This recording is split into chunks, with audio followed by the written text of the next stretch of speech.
सरकार चाहे तो एक दिन में भी ज्वाइनिंग दे सकती है सर। अभी वो गृह मंत्री अमित शाह के हाथ में है सर, वो बोले तो 1 मिनट में भी हम लोग की ज्वाइनिंग हो सकती है। टाइटल है एक बेटी पढ़ाओ बेटी बचाओ, सिर्फ टाइटल ही रह गया क्योंकि जॉब तो नहीं है। बेटी ग्रेजुएट होने के बाद भी घर पे रहेंगे तो क्या काम के पड़ा। जब हमारे सीट है, हमारा अधिकार है, तो आप हमें बाहर क्यों निकाल रहे हो? अब बेरोजगारी का ठप्पा मेरे मुंह पर क्यों डाल रहे हो? जो सरकार है उससे क्या कहना चाहेंगे, क्योंकि मुझे लगता है मसला अब आयोग के हाथ में कम और सरकार के हाथ में ज़्यादा है। सरकार चाहे आदेशित करे तो शायद आप लोगों का जो काम है, जो मांग है, वो सरकार को क्या मैसेज देना चाहेंगे? बहुत दिन से हम लोग भटक रहे हैं सर। सरकार चाहे तो एक दिन में भी ज्वाइनिंग दे सकती है सर। अभी वो गृह मंत्री अमित शाह के हाथ में है सर, वो बोले तो 1 मिनट में भी हम लोग की ज्वाइनिंग हो सकती है, वो ना बोले तो नहीं हो सकती सर। क्या मैसेज है सर आपका? सर हम उनसे एक गुजारिश करना चाहते हैं सर कि जब हमारे सीट है, हमारा अधिकार है, तो आप हमें बाहर क्यों निकाल रहे हो? अब बेरोजगारी का ठप्पा मेरे मुंह पर क्यों डाल रहे हो? जब मैं उसके लिए मतलब जो भी एबिलिटी है उसमें हर चीज़ में क्वालिफाइड हो, सक्षम है। और उन लोगों ने ही कहा है कि सफल है। हाँ सर, ये पूरा एसएससी मतलब कलेक्ट करके डाटा दी है कि मैं उसके लिए योग रखता हूँ, तो मुझे बाहर क्यों निकाली जा रही है सर? और मेरा सीट है जो जिन्होंने जितने सीट दिए थे 60,200 पद, उसमें भी तो ये पूरा नहीं किया सर। तो सर आप सीट रहते हुए मुझे बाहर कर रहे हो। और नित्यानंद राय जी ने पहले ही कह चुके हैं कि सर 1,11,000 पद खाली है सर, ये आपने भी सुना। 1,11,000 पद नित्यानंद राय जी ने सदन में भी बोला कि खाली हैं। जिन फोर्सेस में आप लोगों की ज्वाइनिंग होनी है, उन फोर्सेस का जो अगुवा है, जो बॉस है, वो गृह मंत्री हैं, अमित शाह हैं। क्या आपको लगता है कि अमित शाह तक आप लोगों की बात पहुंचेगी?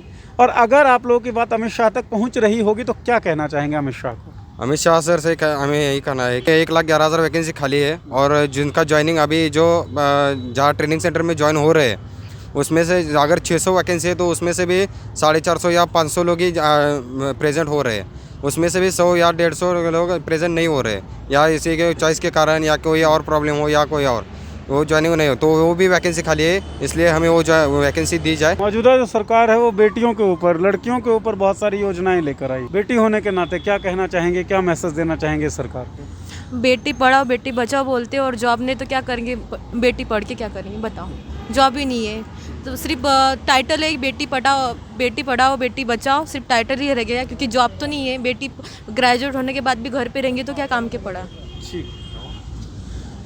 तो ये जो तमाम युवा हैं, एसएससी जीडी के तहत परीक्षा हुई थी 2018 में, परीक्षा उत्तीर्ण किया, उसके बाद मेडिकल जांच हुआ, उस मेडिकल जांच को भी उत्तीर्ण किया। 1,10,000 के आसपास मेडिकली फिट जो कैंडिडेट थे वो घोषित हुए। 1,11,000 वैकेंट सीट्स हैं अर्धसैनिक बलों में। ये बात हम नहीं कह रहे हैं, नित्यानंद राय जो राज्य गृह मंत्री हैं उन्होंने कहा, सदन के अंदर कहा। वैकेंसीज हैं, योग्य उम्मीदवार हैं, महीनों से प्रदर्शन चल रहा है, लेकिन ज्वाइनिंग नहीं मिली। एक चीज़ जिसका मैं जिक्र कर रहा था पहले कि सुखद घटा है, कितना सुखद कहा जा सकता है वो तो नहीं कह सकते कि एक नया नोटिफिकेशन निकलने वाला था इसी एसएससी जीडी का ही, वो नोटिफिकेशन जो है वो पोस्टपोन हो गया है।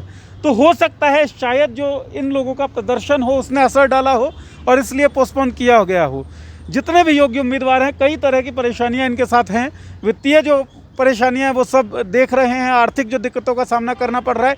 एक बड़ी परेशानी ये है कि इन 3 सालों के टेन्योर में काफ़ी उम्मीदवार ओवर एज हो गए होंगे, अगली परीक्षा में बैठ ही नहीं सकते, जिसमें इनकी कोई गलती नहीं है। ये लेट लतीफ़ी आयोग की तरफ से हुआ, ये लेट लतीफ़ी एसएससी की तरफ से हुआ।